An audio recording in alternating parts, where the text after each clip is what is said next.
Previously, I talked about how to think about reaction spontaneity by referring to entropy and reasoning about whether the entropy of the universe was increasing or decreasing, using the second law of thermodynamics to make those determinations. What I want to talk about now is how to use the property of Gibbs free energy, delta G, change in Gibbs free energy, to determine reaction spontaneity. So previously, this is what we said. We said that the universe is made up of a surround system and its surroundings, and if we can reason about the entropy changes of both of those, we might be able to reason about the entropy change of the universe. And if it's positive, we're dealing with a spontaneous process. If it's negative, we're not dealing with a spontaneous process, and we can't get useful work out of it. The other way to think about this, and this will give us a little bit more explanatory power, is through thinking about change in Gibbs free energy. Gibbs free energy is the amount of useful work that we can get out of a process. And we can only get useful work out of a spontaneous process, out of a process that's actually going to proceed forward as written in a chemical reaction. So you notice in this equation for Gibbs free energy, I won't derive it, but we'll see that it makes sense with what we've talked about already. Gibbs free energy of a system is related to both the enthalpy change, delta H for the system, and the entropy change, delta S for the system. Temperature gets thrown in there, and we'll see in just a minute how that makes this even more powerful. The thing to remember about delta G is because G is Gibbs free energy is useful work, in order to get work out of a system, it's actually a negative delta G that we're going to want. If the system can give us useful work, then it's spontaneous, and it's something we want to, say, make a battery out of. So let's think about how this works for a process like nuclear decay. Here's uranium-238 decaying into thorium-234, releasing an alpha particle, which is a helium nucleus, and tons of energy along the way. So what can we say about this process? First, let's think about the entropy change, the delta S, for the system, for what's written in the chemical equation here. One of the things you notice is that we start in this nuclear decay with one atom, and it's decaying into multiple particles, thorium and helium. So we have an increase in the number of particles. That's a hallmark of entropy increasing. So our entropy change for this process is going to be positive. It's making the universe a more disordered place by creating more particles to bounce around. The other thing we can reason about is the enthalpy change for the system and surroundings, and therefore the entropy change for the surroundings. Remember from the last video that these three things are directly linked to each other, but not necessarily connected to the entropy change for the system. So this is nuclear decay. It's releasing a lot of energy. That's energy it's releasing into the surroundings. So the enthalpy change for my surroundings is positive. The surroundings are gaining a lot of energy. Nuclear decay is going to heat things up.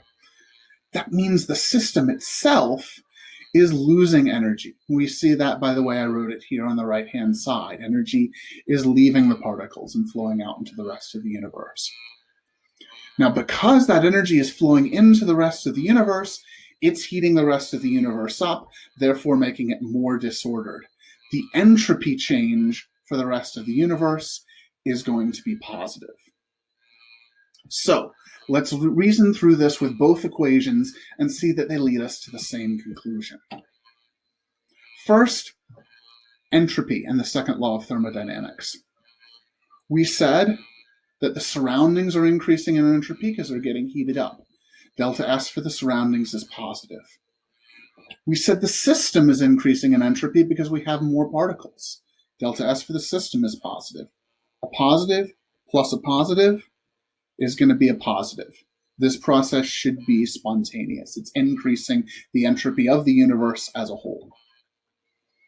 What about delta G, our new property? Can we get useful work out of this? Well, we think so, since we said it's a spontaneous process. So now we're plugging in delta H of the system. We said the system's losing energy. Putting it out into the rest of the universe, that's negative. We also said that the system is increasing in disorder as we made more particles. So delta S for the system is positive. We now have a temperature term in this equation, and this is where we have to remember that we're always going to use temperature in Kelvin, so temperature is always going to be positive. But we're subtracting it. There's a negative sign there. So what are we dealing with? We're dealing with a negative minus positive times positive is positive. A negative minus a positive. So subtracting a positive number is going to make it even more negative. We're guaranteed that delta G is going to be negative for this process. We're going to be able to get useful work out of it, or it can release useful work to us. Both of these are giving us the same reasoning, and you can really see both of them are using delta S for the system. And even though in this first term, one equation is using delta S for the surroundings and the other is using delta H for the system, we know that those two things are actually directly and inextricably tied to each other. So in some ways, these are essentially the same equation. Not quite, a little bit different.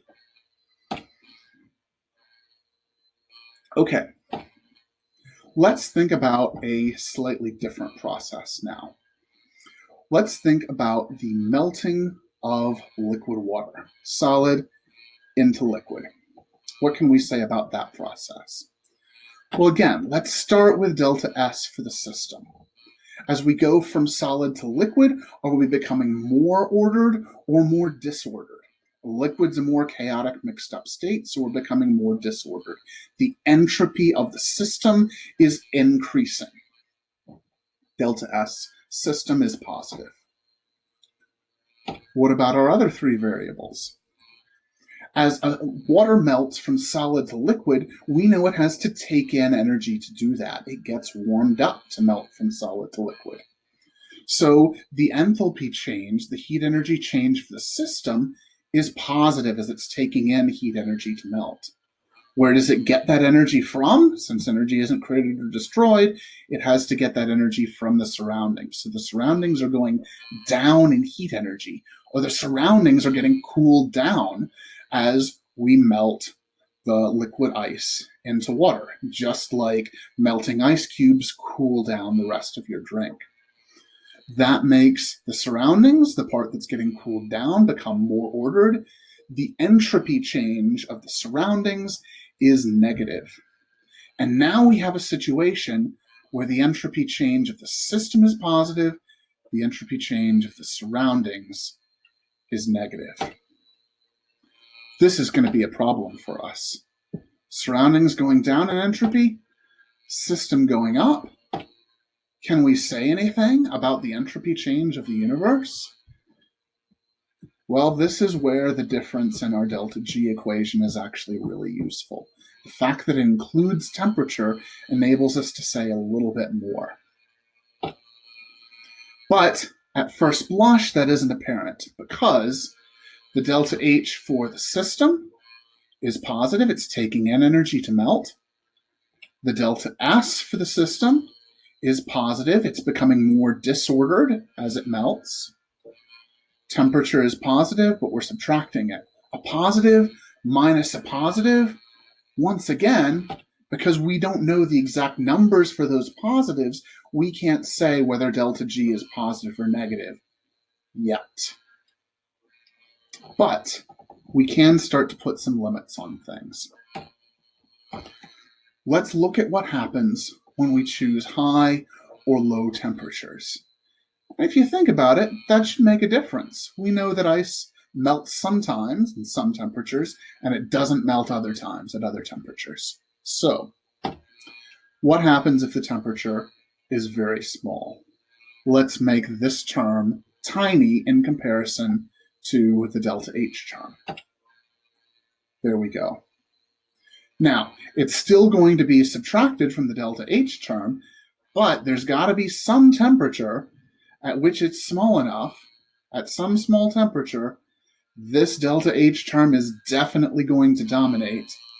Delta G for this process is going to be basically equal to delta H if T is small enough, and therefore delta G is going to be positive. Again, if temperature is small. Well, remember what we said. Delta G, we want it to be negative to have a spontaneous process. So what we're saying is if temperature is small, this process is not spontaneous. And what process have we been talking about? We've been talking about melting water. Melting ice is not spontaneous at low temperature. What we've reasoned about through this delta G equation is exactly what we know from intuition. For this circumstance, we chose a very familiar chemical process, but we can use the same logic to reason about things that we might never have encountered before. Well, that was all well and good, but can we ever get ice to melt? Let's make the temperature really large instead. If we crank up the temperature, at some point we're going to reach the point where this second term in the equation is going to dominate. No matter what the actual values is, eventually, with a high enough T, this term will overwhelm our delta H term, and what will control our delta G is this subtracting a positive. We make it large enough, eventually delta G is going to be negative. The process is going to be spontaneous. And again, that's what we know to be true. Melting ice is spontaneous at high temperatures. So we can use this delta G equation to intuitively reason about whether, and sometimes even when, processes are going to be spontaneous, and we can get useful work out of them.